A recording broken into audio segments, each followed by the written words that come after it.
আগে অ্যাড করা হয়েছে, তাই লবণটা অবশ্যই বুঝে শুনে দিতে হবে। এবার সমস্ত মশলা একসাথে নেড়েচেড়ে ভালো করে কষিয়ে নিতে হবে। যারা ফুলকপিতে আদা রসুন বাটা খেতে পছন্দ করেন, তারা এই পর্যায়ে ১ চামচ আদা রসুন বাটা অ্যাড করতে পারেন। তবে আমি করছি না, কারণ এই রান্নায় আদা রসুন বাটাটা একদমই ভালো লাগে না খেতে। আমি আদা রসুন বাটা সহ করে দেখেছি এবং ছাড়াও করে খেয়ে দেখেছি। আমার কাছে ছাড়াটাই বেশি ভালো লাগে। কোনো রকম আদা রসুন বাটা কিংবা তেজপাতা, গরম মসলা ছাড়াই এই রান্নাটা অসম্ভব ভালো হয় খেতে। খেয়াল করে দেখুন, মশলাটা খুব ভালো করে যখন কষানো হয়ে গেছে, তেলটা উপরে ভেসে উঠেছিল, তখন এর মধ্যে আমি ভেজে তুলে রাখা আলু আর ফুলকপিটাকে দিয়ে দিলাম। এবার আলু ফুলকপিকে মশলার সাথে প্রায় ২ থেকে ৩ মিনিট একটু নেড়েচেড়ে কষিয়ে নিব। মশলাটাকে অবশ্যই কিন্তু আগেভাগে ভালো করে কষিয়ে নিবেন, না হলে কিন্তু মশলার কাঁচা গন্ধ রয়ে গেলে রান্নাটা খেতে ভালো লাগবে না। তো আলু ফুলকপিকে মশলার সাথে ২-৩ মিনিট কষানোর পরে এর মধ্যে আমি পানি অ্যাড করছি। আমি টোটাল ১ লিটারের মতো পানি ব্যবহার করছি। আর যেহেতু ফুলকপি সিদ্ধ হতে একটু টাইম লাগে, সেহেতু এখানে ১ লিটার পানি যথেষ্ট। এই পানিতেই আলু আর ফুলকপি খুব সুন্দর মতো সিদ্ধ হয়ে যাবে। চুলার হিটটাকে মিডিয়ামে রেখে রান্নাটা করবেন। ঢাকনাটা দিয়ে দিলাম। ফিরে এলাম বেশ কিছুক্ষণ পর। একটু নেড়েচেড়ে নিচ্ছি।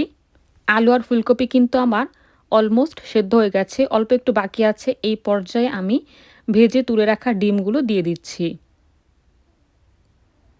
এরপর এর মধ্যে দিয়ে দিচ্ছি ৩টি পাকা টমেটো। আমি একটা টমেটোকে ৪ ভাগে ভাগ করে নিয়েছিলাম। এভাবে সবগুলো টমেটো আমি দিয়ে দিচ্ছি। এই রান্নায় টমেটো অ্যাড করবেন। টমেটোটা স্কিপ না করলেই ভালো হয়। এই টমেটোটার কারণে রান্নার টেস্ট কয়েক গুণ বেড়ে যায়।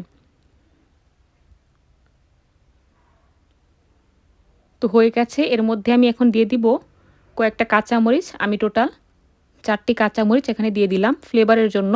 ঢাকনাটা দিয়ে দিলাম। চুলার হিটটা এই পর্যায়ে মিডিয়াম লোতে থাকবে। খেয়াল করে দেখুন, টমেটো কিন্তু আধা গলা টাইপের হয়ে গেছে। একটু নেড়েচেড়ে নিচ্ছি। ঝোলটা এরকমই থাকবে, এর চেয়ে বেশি আমি ড্রাই করব না। এই পর্যায়ে আমি এখানে ধনেপাতা কুচিটা ছড়িয়ে দিচ্ছি। আমার আলু, ফুলকপি, টমেটো সবকিছু খুব সুন্দর মতো সিদ্ধ হয়ে গেছে। হালকা একটু এভাবে নেড়েচেড়ে নিচ্ছি। তো হয়ে গেছে, চুলাটা আমি নিভিয়ে দিচ্ছি। দেখলেন তো কত সহজে হয়ে গেল ডিম দিয়ে ফুলকপির রেসিপি। অসম্ভব মজাদার খেতে। একবার অন্তত বাসায় করে খেয়ে দেখবেন। এভাবে ডিম দিয়ে ফুলকপির রেসিপিটি খেতে এতটাই ভালো হয়, যে কেউ পছন্দ করবে, এইটুকু গ্যারান্টি আমি দিতেই পারি। নতুন রাঁধুনি, ব্যাচেলর, স্টুডেন্ট বা প্রবাসী যারা আছেন, আশা করছি আজকের ভিডিওটি তাদের জন্য ভীষণ হেল্পফুল লেগেছে। যদি রেসিপিটি ভালো লেগে থাকে তাহলে লাইক, কমেন্ট, শেয়ার এবং সাবস্ক্রাইব করতে ভুলবেন না। ভালো থাকবেন। আসসালামু আলাইকুম।